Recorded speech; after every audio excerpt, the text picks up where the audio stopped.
I'm going to take a little chance today, break out of my Hebrew Bible psychedelic mode, and pitch my novel, autobiographical novel, Joseph Levy Escapes Death.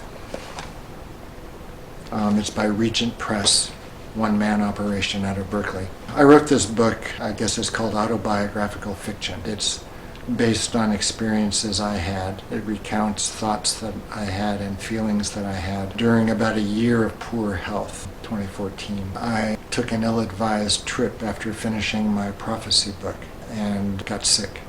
I developed pneumonia, I was manhandled at the local hospital.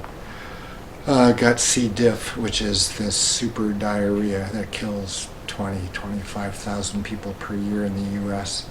Nobody knew what to do, and I was sick for a few months, quite sick, and limped through about a 9-month recovery period. And in the meantime, accidentally overdosed on a capsule of CBD and a couple of failed relationships in my weakened state. So it's pretty mordant, but pretty funny. I mean, I still open it up and I look at it, at the excerpts, and I laugh. It's what's called dark medical humor. So let me read some of the reviews or blurbs on the back, and then I'll just flip through and read something and give a little background. I want people to buy this book. Nobody's buying it. There's an Audible version by a fellow named Matt Hicks from the South who did a great job reading it too. So you can either buy it on Amazon, buy it from me, buy it from Regent, or you can pick up the Audible version from Audible. So everybody knows Graham Hancock, and he wrote an interesting blurb. A dark, disturbing, thought-provoking tale, well told, as we would expect from the author of DMT, The Spirit Molecule. The reader is drawn through the story by a compelling need to understand that eponymous Joseph Levy's very peculiar mind. Highly recommended. So I suppose that Graham, a good friend, is making an indirect reference to my mind, but be that as it may, I would consider that a thumbs up blurb. So there's an old friend of mine up in the Northwest, Lou Carlino, who back in the day was an incredibly successful screenwriter, director. He put together the films The Great Santini, I Never Promised You a Rose Garden, The Mechanic, The Man Who Fell from Grace with the Sea. He's probably nearly 90 now, but I've known him since the 80s, I guess. So his blurb is a little bit longer, but also good. I mean, he saw the humor. Strassman delivers a sardonic and sometimes belly-laugh-provoking treatise on God, life, love, and death in shades of Joseph Heller and John Irving. So Joseph Heller wrote Catch-22, and John Irving wrote the Cider House Rules, The World According to Garp, kind of weird, quirky novels.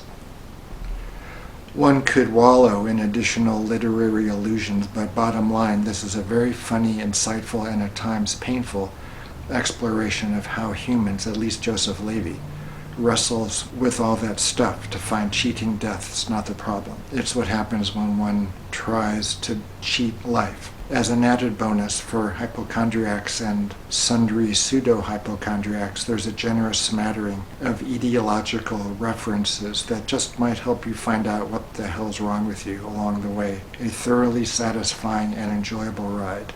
Climb aboard and hold on to your hat. So over the years I have sent Lou some things to read, and either he would not respond or gave a lukewarm response, but he obviously liked this book, which was a huge relief. There's a number of other blurbs on the book's page on Amazon. Chef of Gold, other rabbi, friend of mine, The Grays, Allison and Alex, Cliff Pickover. So there's a number of positive blurbs. There's a really nasty anti-blurb that friend in Taos wrote, and I may address that in a future video about the book. I'll record more than one video regarding Joseph Levy. Oh, the name Joseph Levy.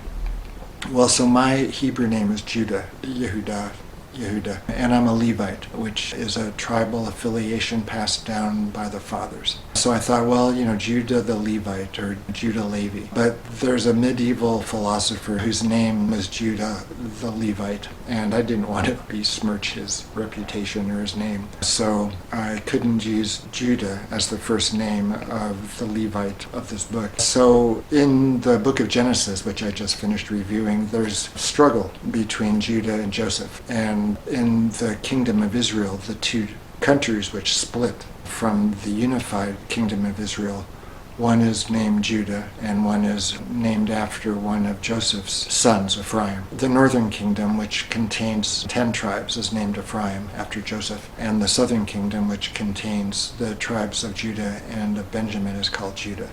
So I thought, Judah, Joseph, they're always kind of interrelated with each other, so I decided to take the first name of the character to be Joseph instead of Judah. One thing people ask me is Joseph Levy you? And it's kind of like people asking Philip Roth if Alexander Portnoy was him. And Philip Roth used to say, I'm not Alexander Portnoy, from the book Portnoy's Complaint. So when people say to me, are you Joseph Levy? I say, no, I'm not Joseph Levy, but I do qualify it, saying that every thought which occurred to the character occurred in my mind, and every feeling and every experience that the character had occurred to me. But it's just a slice. It's just one facet of my experiences during that period of time. Graham Hancock and I had dinner shortly after this book came out, and he said, are you Joseph Levy? And I said, no, I'm a nicer guy than Joseph Levy. So I think people get a little kind of tangled up in the negativity of this character, even though he retains a pretty good sense of humor throughout. So if you do pick up the book, don't be put off by the dark humor, because that's just kind of my sense of humor. Oh, okay. So here's a good episode. Things are going pretty well in the character's life. He's recovered more or less, and it's Friday night, Shabbat, and he wants to relax. So in the meantime, he also wants to get some work done. He likes to smoke pot to help his creativity, and he takes a CBD capsule that a friend of his gave him. And he takes it around noon or so, maybe 10 a.m., gets a lot of work done, decides to, instead of drinking a small amount of wine for Shabbat Friday night, he drinks a beer. And he settles in to watch the season finale of one of the seasons of The Walking Dead. He'd been watching episode after episode, and this evening was the season finale. So he sits down in his chair in front of the computer and starts watching it. It's been 7 hours and the CBD is mostly worn off. He decides to drink a beer instead of his usual half glass of wine with the Sabbath meal. He takes a few sips around 6. His prayer over the wine isn't as meaningful as that over the candles. Dinner is chicken, potatoes, chili, broccoli. Thoroughly delicious. He takes the remaining half beer into his office. He's been watching season 2 of The Walking Dead and readies himself for the finale, beside the dying fire. It's an overwhelming nightmare, an assault on his mind and heart. Hundreds of zombies break through the last barrier to the survivors' refuge. Herschel's and his family's sprawling farm. Dozens of zombies are set on fire. One of the show's favorites is trapped in his car and eaten while shrieking his last.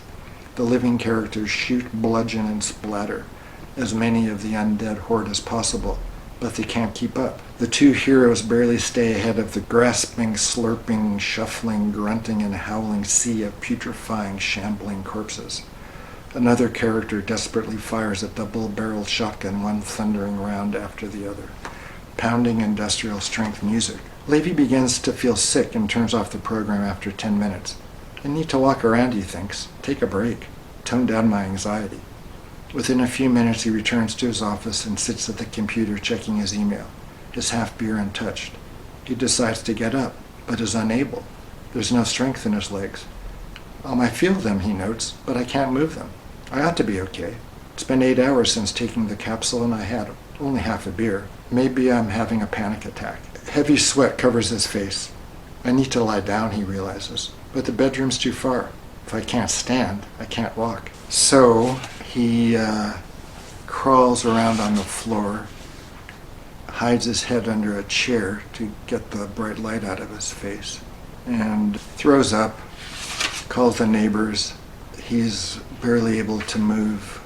They call the ambulance. So the EMT guys come, emergency medical technicians. It's November or something, it's muddy, it's cold, and several sets of heavy feet and the clatter of a gurney coming through the living room. The clomping shoes make their way into the bedroom. Levy can't open his eyes and lies still. He dry heaves again, tries to aim away from the feet, 2 or 3 pair. Can you get out of bed? They try to lift him by the linens. The gurney's in the living room, or maybe in the hallway. They quickly switch to one of their own heavy sheets and raise his limp form from the bed. They're surprisingly gentle with Levy's wrung-out body, lower him into the gurney, wheel him and it into the ambulance, and then maneuver him onto the hard, low metal bed against the left wall. He hears systolic 90. I can't get a diastolic. I'm going into shock, Levy realizes. Someone starts an IV, but he can't tell where. I'm going to give you something for nausea. The liquid is cool as it climbs up his arm. Maybe the IV's in my hand, he reflects dimly.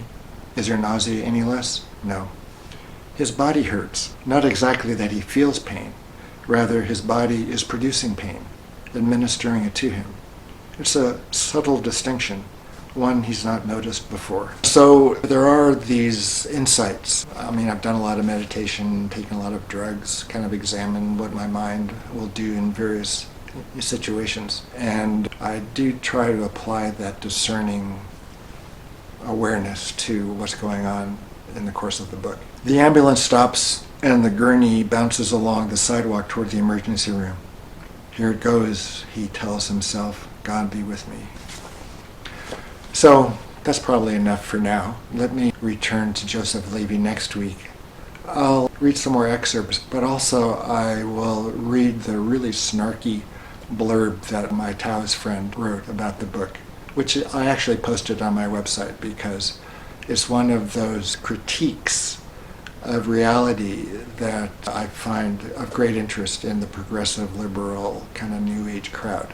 That if things aren't kind of neatly tied up with a bow and redemption takes place, that somehow it's not worth reading. Another old friend, an old girlfriend actually, from my college days, owns a bookstore, and I sent her a copy of the book. And she complained there were no strong female characters in the book. So anyway, part 2 will be why people don't like the book, and my response to their response. Okay, so if you like this video, please like it, subscribe to my channel, and buy Joseph Levy Escapes Death.